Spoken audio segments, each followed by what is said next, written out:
Bonjour madame, aujourd'hui nous voudrions vous présenter les avancements de notre projet pédagogique intitulé Tutorat virtuel par les pairs comme accompagnement aux étudiants de niveau A2 à l'Université de Pamplona.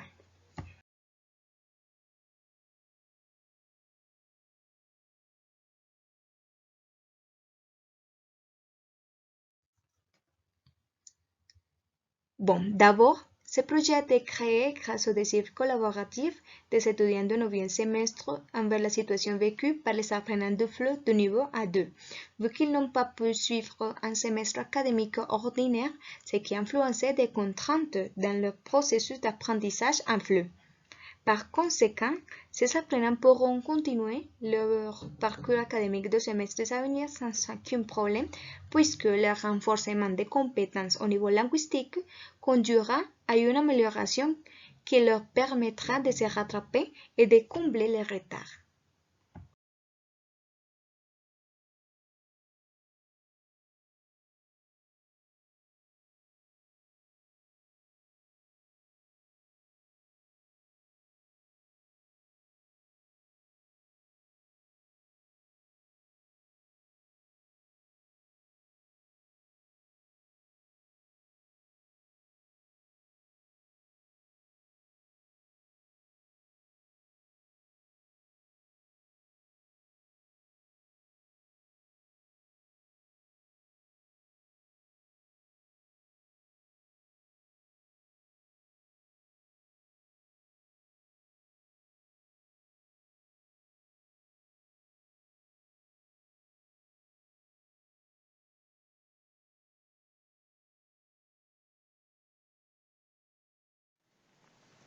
Notre projet Tutorat virtuel par les pairs comme accompagnement aux étudiants de niveau A2 à l'Université de Pamplona a son propre intitulé abrégé qui c'est Tutorat par les pairs, une aide à la réussite.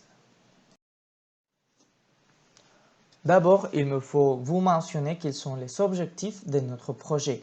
Comme objectif général, nous avons accompagné académiquement les étudiants de niveau A2 avec des tutorats virtuels et avec les objectifs spécifiques qui vont soutenir le général. Ce sont 4. Le tout premier, c'est créer une ambiance d'apprentissage virtuel à l'aide d'éthique.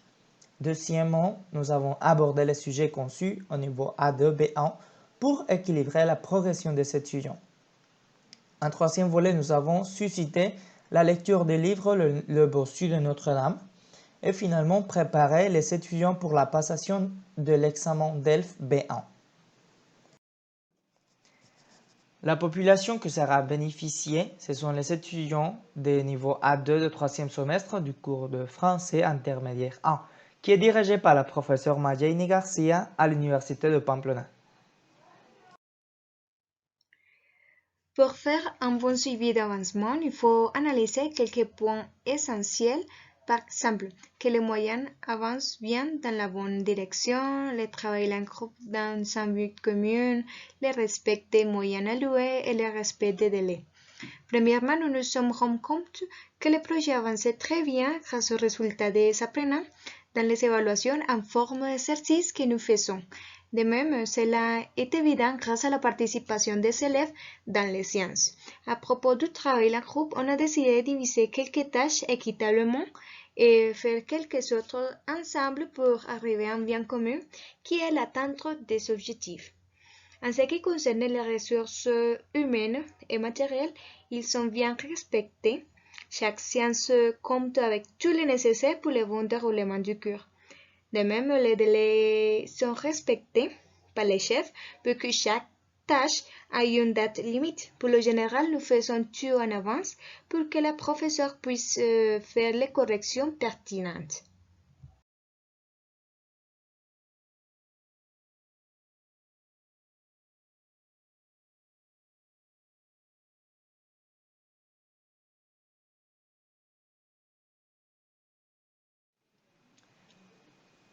Ok, ensuite, je vous parlerai de la publicité.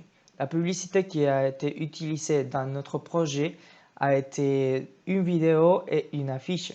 Pour montrer l'affiche, nous l'avons dessinée sur le logiciel Photoshop où nous allions présenter notre projet à tous les possibles participants de l'université de troisième semestre.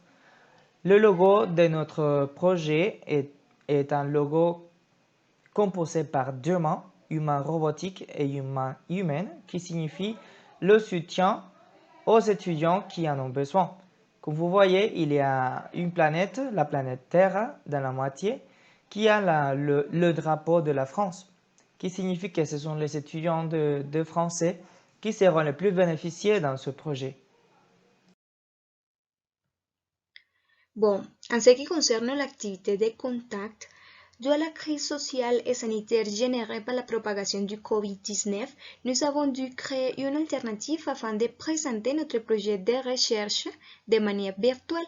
Premièrement, nous avons désigné la fiche publicitaire, ensuite une fiche audio pour envoyer dans les groupes de WhatsApp et Edmodo, et en plus, les diaporamas qui résument les propos et les projets en gros modo. Finalement, pour les rencontres virtuelles avec les apprenants, nous utilisons le logiciel Jitsi Meet.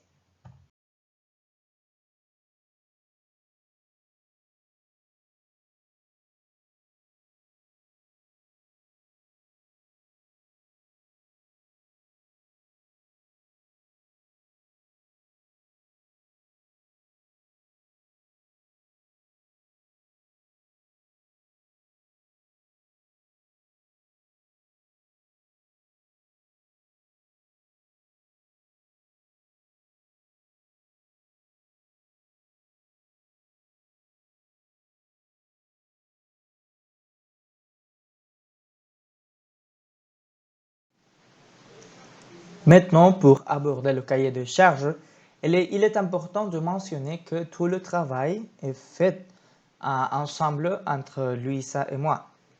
Bien qu'il y ait des activités qui sont faites toujours ensemble, il y a quelques-unes qui sont faites de manière individuelle.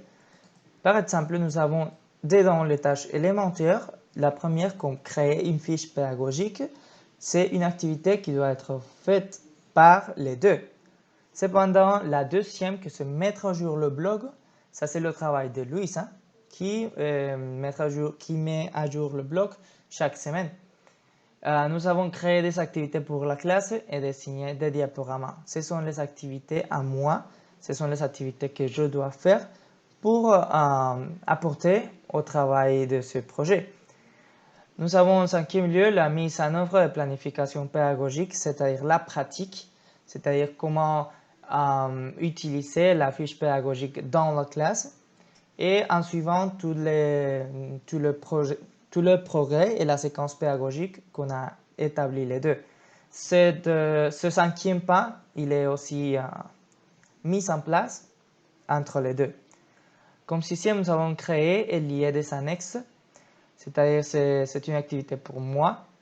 C'est quand on travaille sur la fiche pédagogique, on crée et on lit les annexes en manière de liens dans le document pour un affichage plus agréable et facile pour la directrice de ce projet. Comme septième, nous avons cherché et adapté du matériel. Ça, c'est un travail pour Luisa. Et presque tout le temps, va chercher tous les sources, les thématiques et le matériel que nous avons adapté pour nos classes.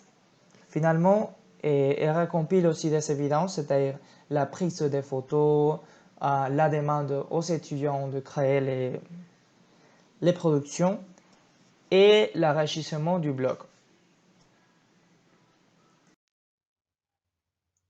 À propos des fiches de projet, avant chaque classe, nous devons planifier ce que nous allons faire, principalement pour la gestion du temps et pour le bon déroulement de la science. Les fiches sont composées par l'introduction, l'explication du sujet et le développement des activités.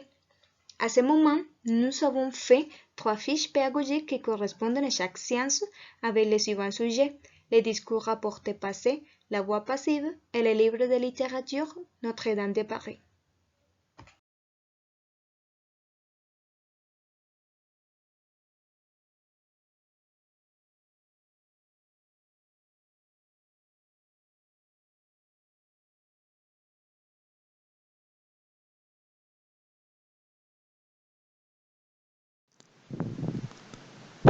les évidences ainsi que les activités seront téléchargées sur notre blog qui s'appelle Tutorat par les pairs, une aide à la réussite. Dans ce blog, nous collecterons les thématiques travaillées et les apports des étudiants en manière de commentaires. Ce blog sera ouvert pour tous ceux qui veulent le visiter pour apprendre la langue française. Afin de vous illustrer avec le contenu du blog, il me faut dire qu'il y a 3 entrées en ce moment. Premièrement, nous avons l'entrée de la voix passive, ensuite l'entrée du discours rapporté au passé et finalement l'entrée du livre de littérature écrit par Victor Hugo, Notre-Dame de Paris. Dans notre première entrée, ce sujet a été travaillé à l'aide d'une autre page qui sert à créer des activités virtuelles. Il s'agit d'EducaPlay.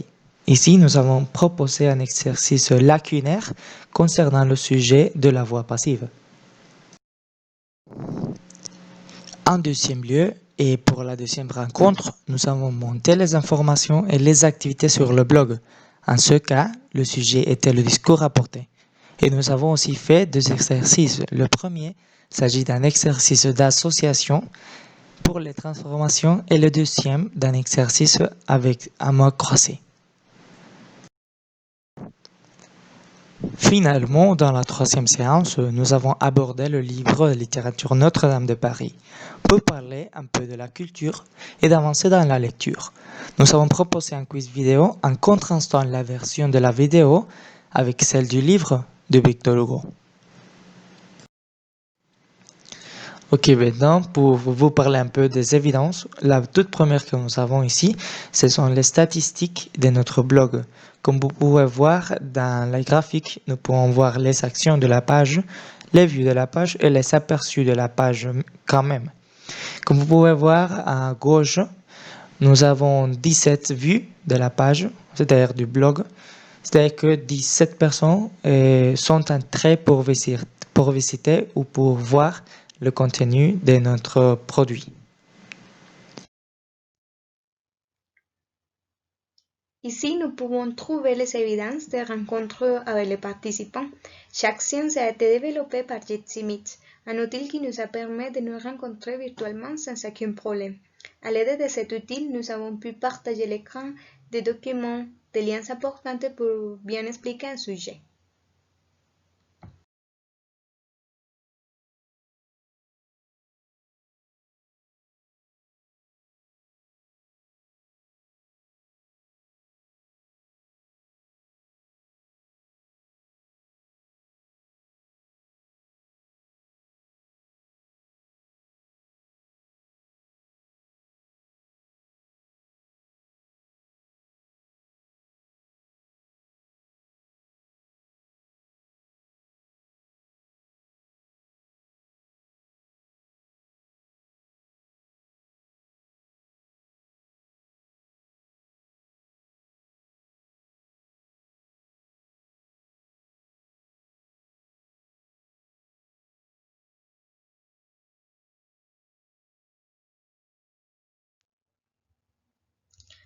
Bon, à propos de l'analyse du calendrier, nous avons accompli avec toutes les activités proposées.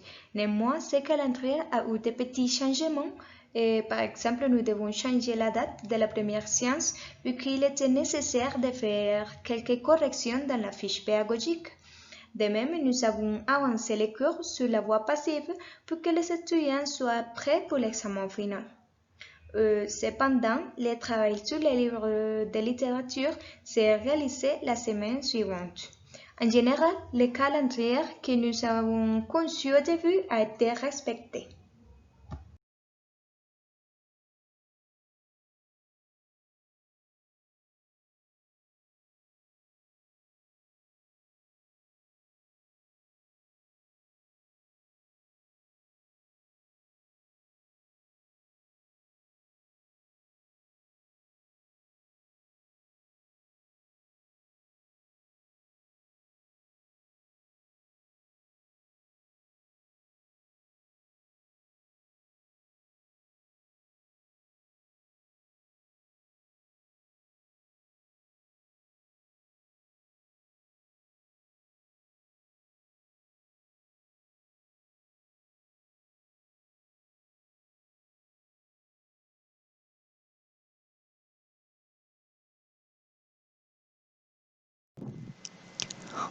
D'abord, je vais vous parler de la progression du projet vers notre objectif et aussi de notre progression envers le produit final. Premièrement, il nous faut dire que nous avons réussi à créer une ambiance d'apprentissage virtuel à l'aide d'éthiques, à l'aide des sites web comme Jitsimit, EducaPlay et d'autres sites web pour créer des activités et pour se communiquer. Deuxièmement, nous pourrons dire que nous avons déjà abordé partiellement les sujets conçus au niveau A2 ou B1 pour équilibrer la progression des étudiants. En troisième lieu, nous avons déjà avancé et suscité la lecture du livre Le Bossu de Notre-Dame avec les étudiants. Concernant le produit final, nous avons avancé parce que nous avons déjà des publications et des commentaires des participants ou des étudiants sur le blog, ce qui nous enrichit notre blog et qui nous donne des données pour finalement présenter notre produit final, qui c'est notre blog. En guise de conclusion, l'accompagnement virtuel représente une opportunité pour que les étudiants veulent avancer. La méthodologie de sciences virtuelles facilite la participation et la confiance entre pairs favorise les processus d'enseignement pour que les étudiants ne se sentent pas pressés. On trouve que ce projet ne contribue pas seulement aux activités académiques, mais aussi aux sentiments causés par l'épidémie, parce que c'est une manière de soutenir les étudiants anémiquement aussi.